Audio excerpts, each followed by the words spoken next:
The enemy has blockaded the coastline of the Anglo Isles. Colonel Windsor launches the fleet and takes the fight for the mother country to the open seas. Next up is a Navy mission that's going to introduce us to our third playable Navy unit, the Submarine. I have a problem with this map that we'll see towards the end of it, but this is, in my opinion, a pretty okay Navy map. You might have already noticed what the problem is, but we'll see. Following defeat at Port Hampton, the Solar Empire seeks to capture the Merseychester docks. Cheeky blighters.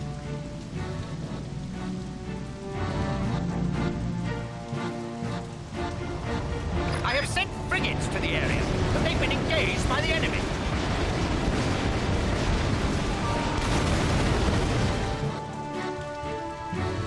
Commander, I'm putting you at the helm of these submarines. Rendezvous with our frigates.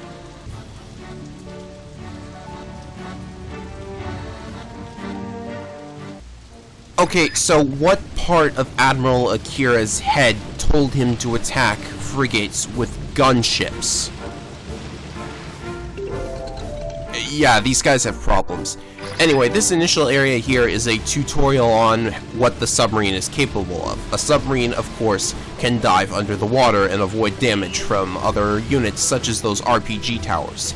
But in this area, you don't actually have to dive under the water at all. I mean, you could just go through and take a hit, but that's not exactly sporting.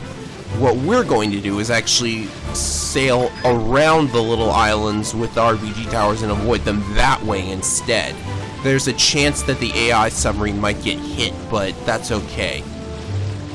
Now, Colonel Windsor has a number of things he can say depending on how you get through that area, which is a nice touch. It's nice to be able to experiment a little and get different reactions out of the characters. There are 4 things he can say, I believe, and here they are. Excellent stealth maneuvers, Commander. You avoided the RPG towers. Did you run out of air that quickly? No matter. A little scorched hull plating never hurt anyone. Good gracious! You didn't submerge at all. You're lucky to be alive, Commander.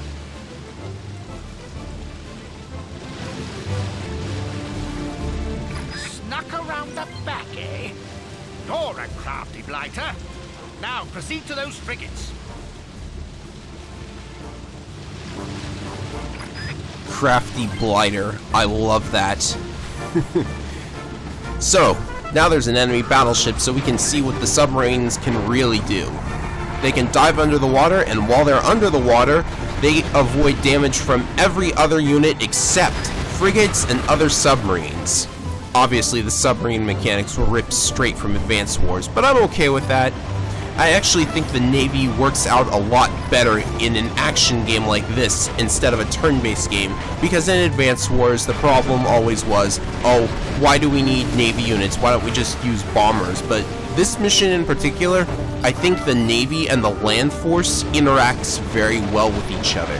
Now, if only there was a sort of land-based threat to your Navy units, but unfortunately, I'll elaborate more on this problem later on in the map.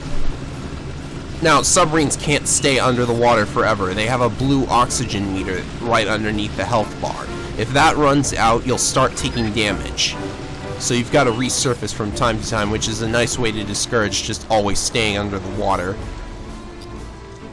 Of course, I would like to see more shallow waters that prevent you from diving completely.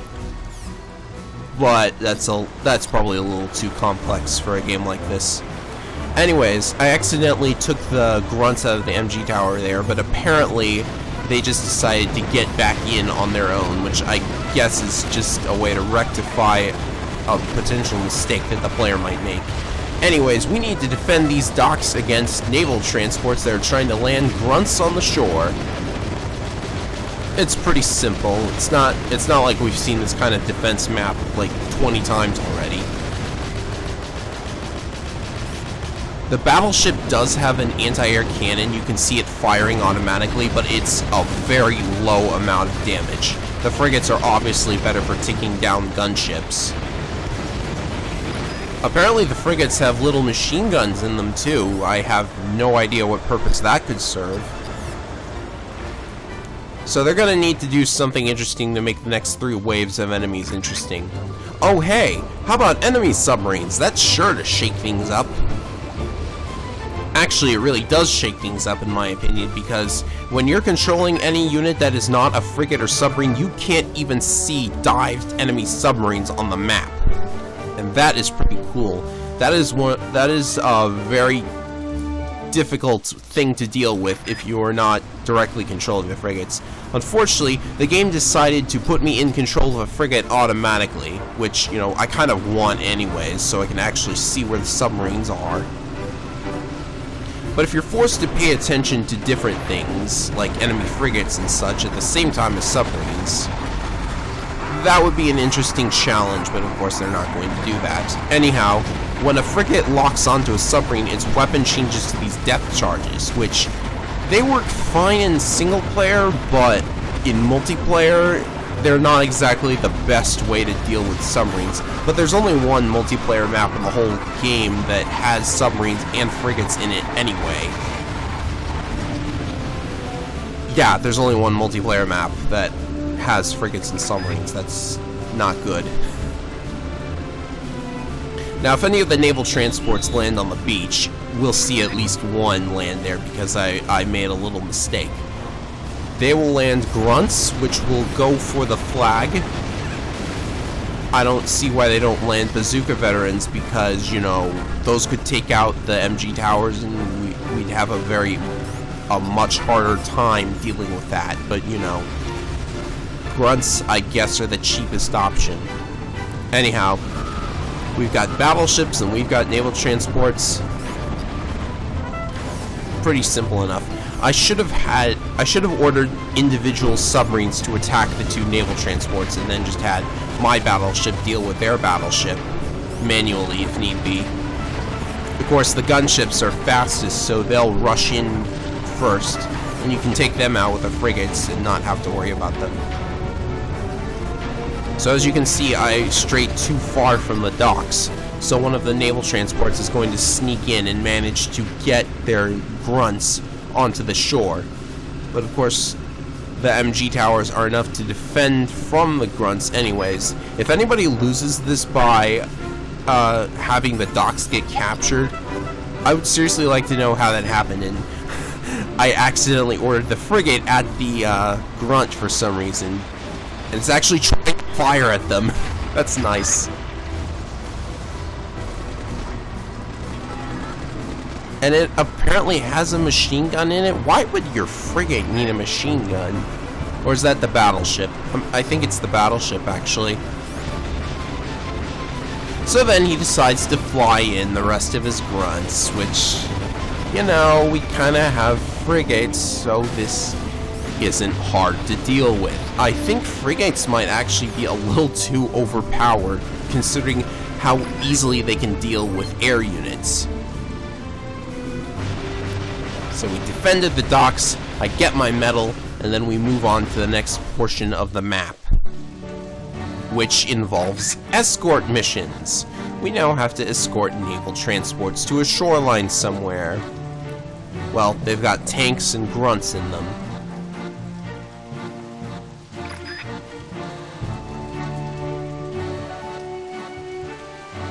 Yes, it always has to end with an HQ capture.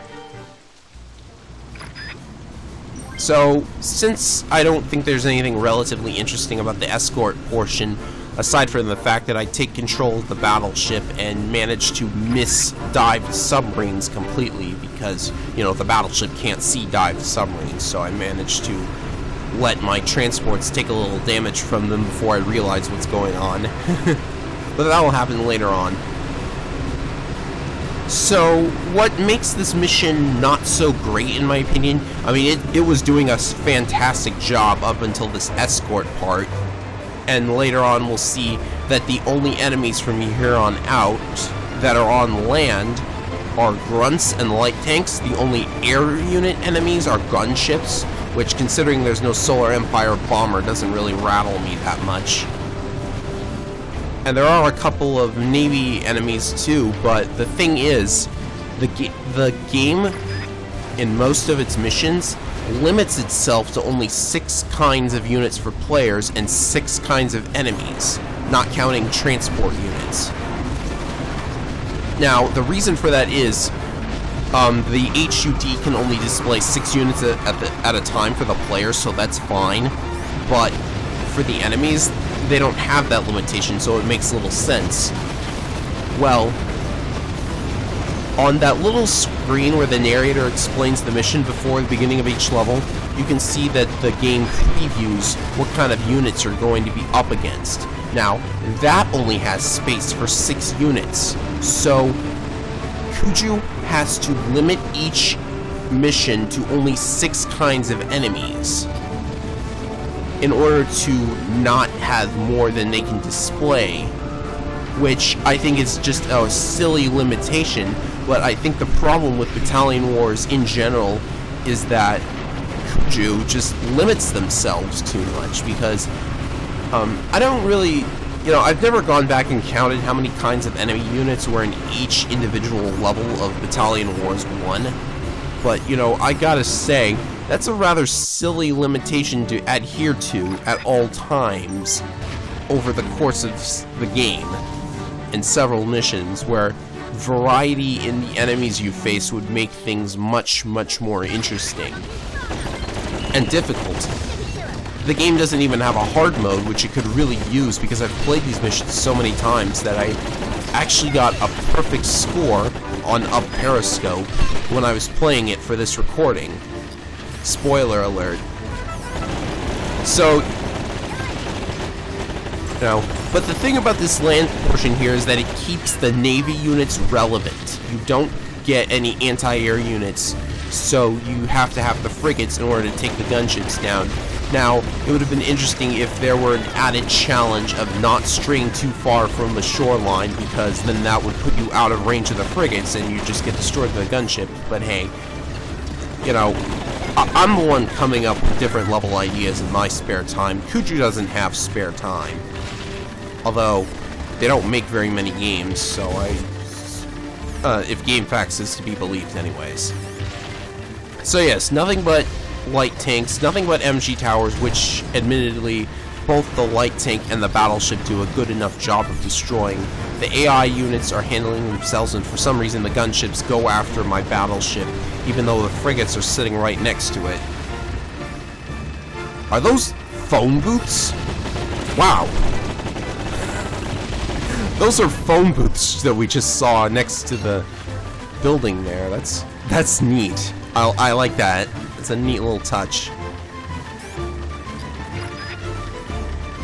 Oh yes, it would have also been more interesting if there were more RPG towers in this level, because that would force the battleship to be actually useful. I mean, the battleship is a long-range unit that can attack from the sea, where it's mostly safe most of the time. So, it's a useful unit to have, but the light tank can handle MG towers just fine, and apparently the AI, my AI, is handling enemy Navy units just fine, and why can't I move? Why can't I move? Okay, there we go. Also notice that because we're facing the Solar Empire, they seem to have set up solar panels on our territory. They're just an indestructible level object for now, though, which is unfortunate. I like being able to destroy things. So, where was I? Oh yeah, there should be RPG towers, because light tanks do not do well against those, or at least not as well as a battleship would. Force us to use what we've got, is what I'm saying, force us to make strategic choices about what kind of units we take into the level. Again, going back to that idea of mine, why don't they let you choose what kind of units you want to take into each particular level? But there's just so much more the game could have been, even though I like it a lot. It's still a good game. I have to say over and over again that it is still a good game, but they miss opportunities like crazy. So there you go, perfect score.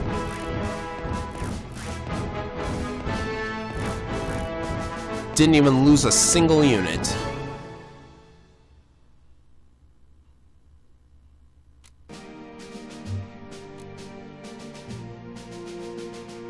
Having tasted defeat, Akira has retreated to a temporary base. But along the way, he has had the nerve to graffiti one of the Anglo Isles' national monuments. Colonel Windsor shall not tolerate such an unforgivable offense. And there you have it, folks. That is why I love this game so much. They made an entire level where the point is to clean up a national monument. That is amazing. That is just the silliest premise for a level, and the game takes it seriously. Even the narrator is amazed at how weird this is. Pay attention, Commander. Intelligence suggests Admiral Akira has used this sector to construct a secret naval project. He's also had the nerve to graffiti Windsor's column, our nation's most beloved war memorial. Your job is to ensure our cleanup squad can restore the statue to its former glory.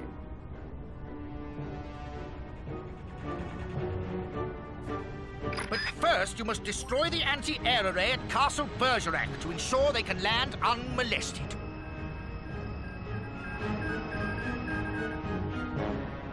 Anglo POWs are being held at various locations en route. Free our countrymen to aid us in the war effort.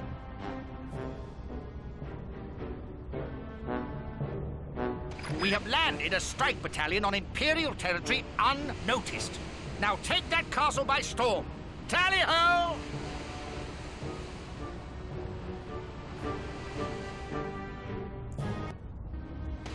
Only Colonel Windsor would erect a statue of himself in his homeland. He is the only person who would ever do that.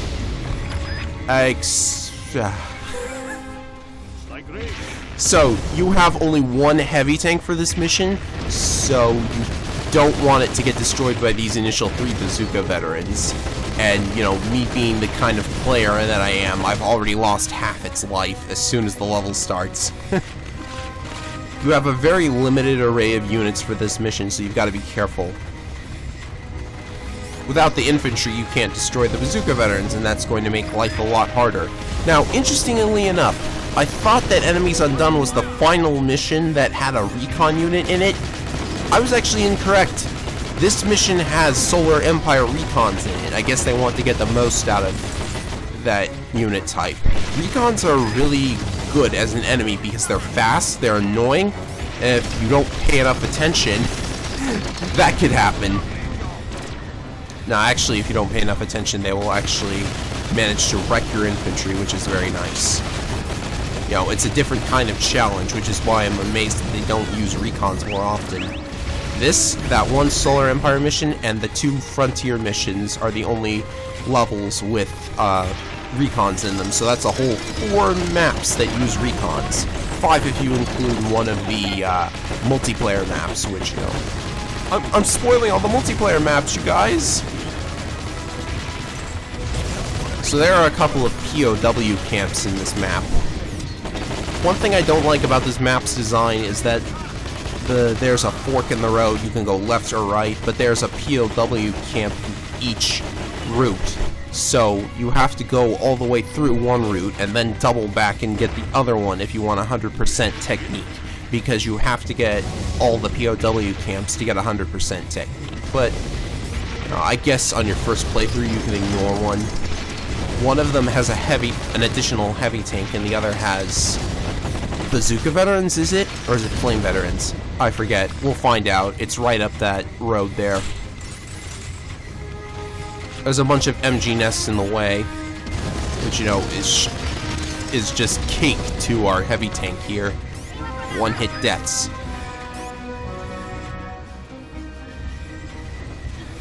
Come on, me, shoot at it. Thank you.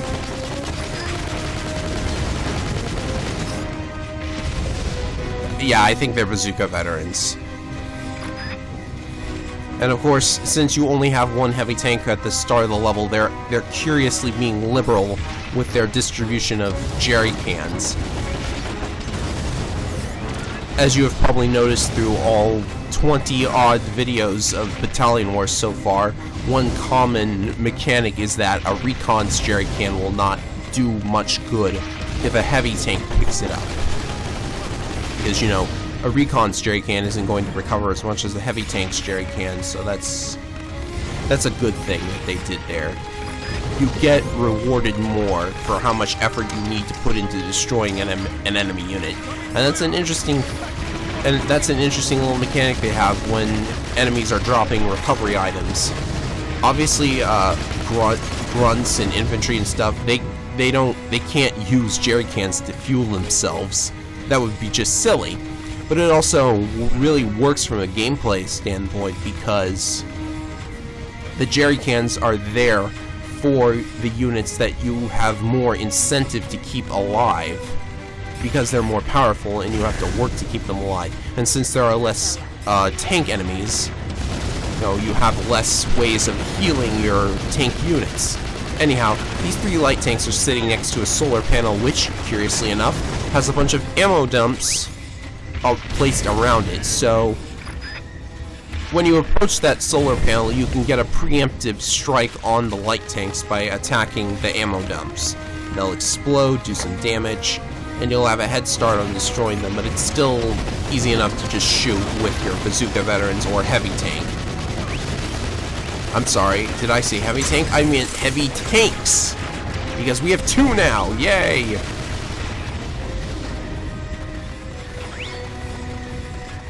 Wait a minute, they captured a heavy tank. I must have made fun of that for like the 30th time now. So we send our grunts and assault veterans to take out those bazooka veterans because, you know, they have their backs turned, so we might as well take them out while we make our way to the primary objective, which is the anti-air array. And here I thought that the solar panel was destructible, but it isn't in this map. There are maps where the solar panels are destructible, but not here. I actually missed a couple grunts at the end of the day here. Now these 2 RPG towers, they work a little differently from the normal RPG towers, because regular RPG towers do damage comparable to a bazooka veteran, but these have the power of a tank, but none of the durability. So those get taken out. And this is the last part of the land portion of this map. After we destroy the anti-air array, we'll be controlling air units. There's lots of bazooka veterans here, so you've got to be wary of them. But as long as you pick up jerry cans along the way, and find the ones hidden in the tents, then you'll be alright. Now there's actually a little bit of unused dialogue here. Now, we know that Colonel Windsor knew that Admiral Akira has a secret naval project at this base, but in unused dialogue, Admiral Akira asks, "Wait, how's he know? Marshal Nova, have you been talking with them?" And then Marshal Nova's like, "No, we haven't. Don't accuse me of stupid things." I actually wish they had kept that dialogue in because it really characterizes those 2 as allies, if you catch my drift. And as you notice, the cleanup squad are normal units, but they have brooms in them, or whatever you call those. They look like brooms to me. I guess they're mops. But anyways, I love how they look. It's amazing. And the best part is the cleanup squad is not just grunts. Unlike a certain Western Frontier commander who only sends grunts for his ground battalion, our cleanup squad has a bazooka veteran in its battalion, which isn't saying much, but it's a little helpful. We're still going to bomb everything with our air units. So yes, they've taken the call sign Eagle route here. It's just like that one mission in Battalion Wars 1. Only a little shorter and not quite as annoying with its enemy units. You know, the Solar Empire could actually just send 1 fighter and then we'd be done here, but So anyway, what are those bales of hay? They explode for some reason. I don't know why. So you've got an artillery battery to deal with. You've got light tanks. Curiously enough, no anti-air veterans or anti-air vehicles. I'm gonna harp on this all day. I'm sorry, but I'm just going to. And of course, the Tundrans, they don't send in their frigates. No, they send in battleships, which would destroy the cleanup squad. And why do you even need... Again, this is going back to the ridiculousness of the mission itself, but these guys really, really don't want the Anglo Isles to clean up their national monuments. It's just crazy. And the Tundrans, they go along with it completely. Marshal Nova is apparently on board with this mission. Anyhow, when you're bombing the battleships, you've got to make sure that you don't get hit by the battleship cannons. They're simple enough to destroy because, of course, there's no Tundran frigate here, there's no anti-air tower. I'll stop right there, okay? This is a really easy part of the map because you just have to fly over everything and bomb it. I guess you're on a limited timer, but who even, you know, it's not hard. It's not that hard. Gee, I sure wish there was a challenge in this map. Oh, wait a minute. In Call Sign Eagle, they introduced... Well, they didn't really introduce the Stroud Destroyer, but... You know what, the point is, one last challenge for this map, a super high-powered... Dreadnought. Yes, new Navy unit. And it's literally just a battleship with 3 cannons. I'm sorry, but the Dreadnought is not one of my favorite units because it's a real waste. Instead of doing anything interesting, it just has a slightly more powerful anti-air cannon and 3 battleship cannons. Destroying it isn't that hard because it just has slightly more life than the battleship does. I'm flying off the map so that the game forces me to do a U-turn there, but oops, I bombed my own bomber.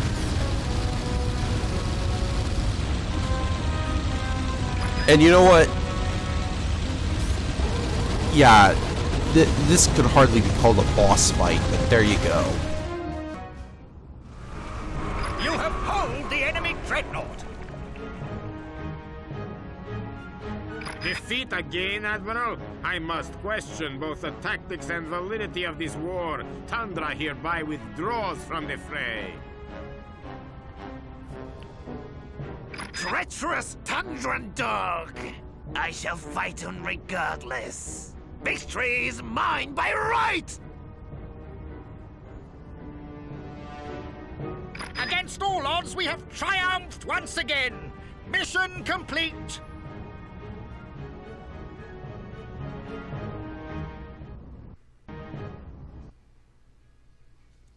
And it's over. So the Dreadnought was not a very threatening unit after all, despite how much they hype it up. And because I missed, like, 6 infantry, I unfortunately did not get a perfect score.